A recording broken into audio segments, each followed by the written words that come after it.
Je ne vous dirai pas quelle équipe je supporte aujourd'hui. Ce qui est sûr, c'est qu'ici, en 1971, au stade Louis-Achille, tout le monde supportait l'équipe de Martinique. Quoique, face à elle, il y avait quand même Pelé, l'équipe de Santos au Brésil, championne du monde de l'époque. C'est cette histoire que Gilles Lidikozac a voulu raconter dans son film « Nous irons voir Pelé sans payer ». Car au lieu des 5 ou 10 francs habituels, ce match coûtait 100 francs la place. 100, c'est 100 francs. Maman, 100, c'est 100 francs. Ah non, trop cher. Un tarif exorbitant pour l'époque, de quoi révolter les jeunes martiniquais. Nous avons sillonné les quartiers, nous avons organisé des jeunes, nous avons fait des tracts, nous avons fait toutes sortes d'actions, de meetings, d'interventions. Et quand les autorités ont constaté qu'il y a vraiment un mouvement de fond qui montait, ils ont tenté la répression, matraquage dans des meetings et tout, mais au contraire, les choses allaient encore montant. Dès lors, décision est prise de faire venir un camion qui permettra de retransmettre le match en direct à la télévision, le premier direct des Outre-mer, un grand moment télévisuel dont les images ont été depuis perdues, mais qui reste à jamais dans la mémoire des joueurs qui ont fait face aux Santos.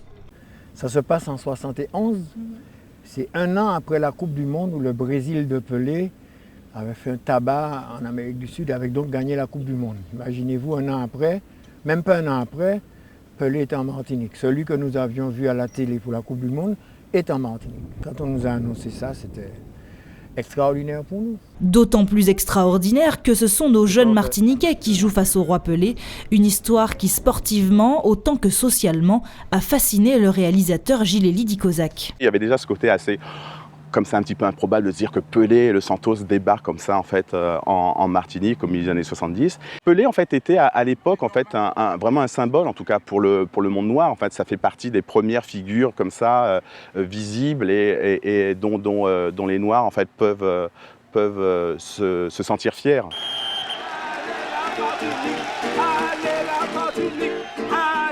Et la Martinique entière est fière d'accueillir le monstre sacré du football.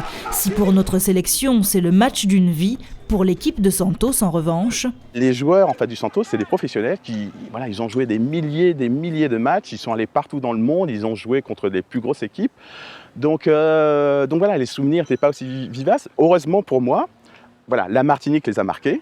Et puis, une chose aussi les a marqués, ils m'en ont tous les trois parlé, c'est-à-dire que dans l'équipe martiniquaise, il y avait un joueur qui jouait avec des lunettes. Voilà, donc voilà, ça les a remarqués. En plus, c'est le joueur en fait qui a marqué le but pour la Martinique, c'est Mickey Aurelia. Et, voilà, et tous les trois, en fait, les trois Brésiliens m'ont dit ah oui, je me souviens, il y avait un joueur qui jouait avec des lunettes, il faisait des dribbles pas possibles, etc., etc. Voilà, faut dire que voilà, ils avaient beau être des amateurs, en fait, l'équipe martiniquaise était vraiment de bon niveau et au moins, en fait, tout le monde m'a dit ça, c'est qu'au moins pendant la première mi-temps, ils ont fait jeu égal avec les Brésiliens.